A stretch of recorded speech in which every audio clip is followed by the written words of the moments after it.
박수로 축하해 주시기 바랍니다. Akhirnya, pernikahan pun terjadi. Sang iblis dan Putri Mirai Group memutuskan untuk menikah.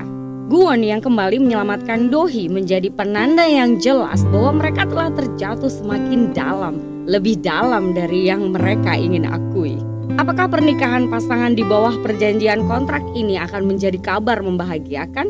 Sukmin mengatakan bahwa dia akan mengungkapkan sesuatu. Apa yang dia ketahui dan bagaimana pengaruhnya terhadap Dohee?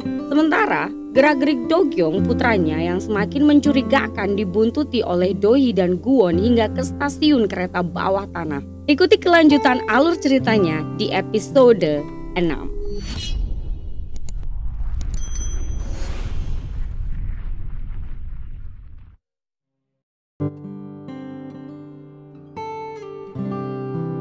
Segera setelah mengetahui seseorang membobol rumahnya, ternyata Dohee memanggil nomor yang ada di kontak darurat ponselnya sehingga Guwon bergegas dan menemui Dohee telah bergelantungan di balkon. Guwon dan Dohee akhirnya sama-sama terjun dari balkon. Sesaat kemudian tato salib itu bersinar dan memindahkan mereka ke ruang tangga darurat. Ketika Dohee menangis ketakutan dan berada dalam pelukan Guwon, Sok-hun yang juga menerima panggilan darurat dari Dohee menyaksikan mereka dengan murung dari bawah tangga. Mereka kemudian memeriksa rekaman CCTV untuk melacak pelakunya. Mereka dikejutkan pada fakta bahwa pembunuh tersebut memiliki wajah yang sama sekali berbeda dengan pria yang pertama kali menyerang Dohee. Namun kemudian, dia mengenali ruam kemerahan yang sama di belakang lehernya. 얼굴을 바꾸는 건가? 장이라도 한다는 거야? 아니 잠깐 얼굴을 바꾼다니. 그때도 있었어. 차 안에서. Rupanya ini adalah penyebab Guwon tidak bisa melacaknya menggunakan kekuatan magis karena dia selalu mengubah penampilan wajah aslinya menggunakan topeng. Dengan bingung, Dohee berjalan kembali ke balkon dan merenungi peristiwa belakangan ini yang menegaskan bahwa dia sedang dalam posisi yang sangat mengancam keselamatan nyawanya setiap saat. Sok-hun menemuinya dan mengatakan bahwa ia tidak harus berjuang sendirian. Sambil mengulurkan tangan, ia mengajak Dohee untuk menikah dengannya. Namun segera setelahnya, Guwon juga muncul dan mengulurkan tangannya untuk mengajak Dohee menikah dengannya saja. Terjadi suatu keheningan panjang. Dohee yang masih mengalami trauma ternyata harus dikejutkan pula dengan ajakan menikah oleh dua orang pria sekaligus. Tentu saja Dohee memerlukan waktu untuk mempertimbangkannya. 또 다른 얼굴로 내 주변을 맴돌면서 날 노리겠지. 나랑 결혼하자. 나랑 하지. Keesokan harinya saat Dohee duduk termenung di kantornya, Sok-hun muncul dengan sebuah pot bunga. Keadaan terasa sangat canggung hingga mereka berdua akhirnya tertawa terbahak-bahak. Sementara Guwon yang terlihat hampir tidak bisa menahan diri menenggak secangkir demi secangkir kopi instan sebagai pelampiasan kekesalannya.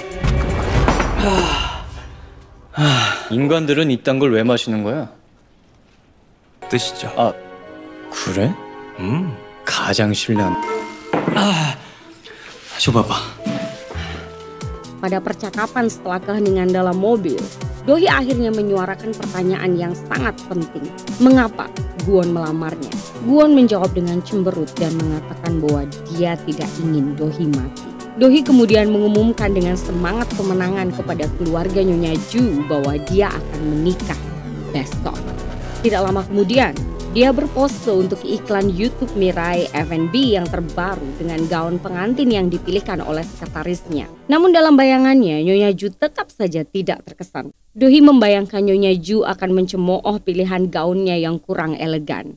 Dalam keadaan setengah tertawa dan setengah menangis, Dohee mempertanyakan kepergian Nyonya Ju dan mengapa dia meninggalkannya sendirian. 뭔가 쥐어서 여기에 두고 부자는 천국에 못 간다니까 네 기억 속. Pada adegan berikutnya, Dohee sebagai mempelai wanita berjalan menuju balai ruang dengan Guwon sebagai sang mempelai prianya. Mereka berdiri di hadapan para tamu undangan, pers, dan keluarga Nyonya Ju yang terlihat sedang menahan diri. Keduanya kemudian mengucapkan sumpah mereka, sementara adegan kilas balik memperlihatkan kontrak rahasia yang mereka buat sebelumnya. Beberapa kesepakatan yang mereka buat diantaranya adalah mereka akan berperan sebagai pasangan ideal di depan umum, mereka tidak akan mengganggu kehidupan pribadi satu sama lain, mereka akan bekerja sama satu sama lain, dan yang paling penting, kontrak ini akan berakhir ketika dua belah pihak telah mencapai tujuan masing-masing. Ketika pembawa acara menyebutkan kata selamanya, Guwon mempermasalahkannya. Dalam hidupnya yang sangat panjang, ternyata kata-kata selamanya terdengar menakutkan. Sehingga mereka pun hanya berjalan di antara para tamu tanpa maksud maupun mewakili simbol apapun. Anak dan menantu Nyonya Ju nampak gelisah seperti kegerahan. Sok-hun terlihat terpukul. Sementara sekretaris Dajong dan Bogyu memimpin grup sorak-sorainya dengan kompetitif sambil saling melirik satu sama lain. Pada sesi foto pernikahan, Dohee bersikeras bahwa mereka tidak akan berciuman. Sampai seorang reporter bertanya apakah benar pernikahan ini murni atau hanya cara untuk mendapatkan warisan. Saat itu dia langsung memutuskan bahwa berciuman di depan mereka mungkin bisa menjawabnya. Guwon yang awalnya merasa canggung kembali diingatkan pada kontrak pernikahan mereka. Sebagai tanggapan, Guwon melakukan trik dengan gerakan tangan dan jarinya sehingga secara teknik mereka seolah telah berciuman. Padahal sih belum ya. 오빠, Sepulangnya dari acara tersebut, Guwon yang memposisikan diri sebagai pasangan palsu dan harus tinggal bersama Dohee ternyata terlalu siaga dan memiliki beberapa trik ketika melihat apartemen Dohee yang berantakan.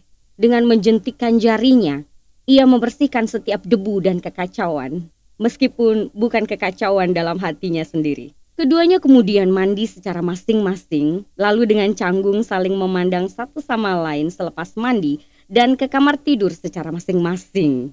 Masih secara masing-masing, mereka berbalik menghadap ke arah bantal kosong yang berlawanan. Selamat malam Guwon. Selamat malam Dohee. Udah, cuma itu aja.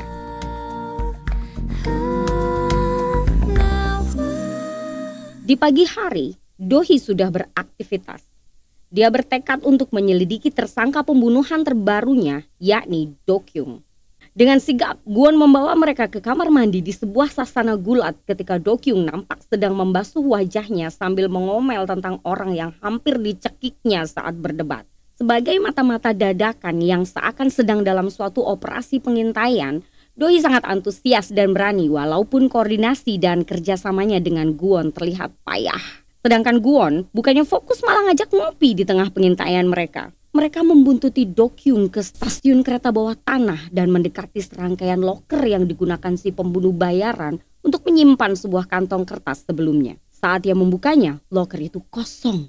Guwon dan Dohee mengintipnya dari foto booth di dekatnya. Sayangnya, mereka tidak menyadari bahwa mereka ini benar-benar mata-mata yang payah. Do-kyung yang merasa sedang diawasi segera menghampiri foto booth tempat mereka bersembunyi. Entah mengapa kali ini Guwon tidak dapat membawa mereka berteleportasi. Saat itu Guwon kembali teringat penandatanganan kontrak perjanjian kerjasama. Maksud saya kontrak pernikahan dengan Dohee. Maka dengan tegas dan tanpa rasa was-was Guwon meraih wajah Dohee dengan kedua tangannya dan mendaratkan a real kiss.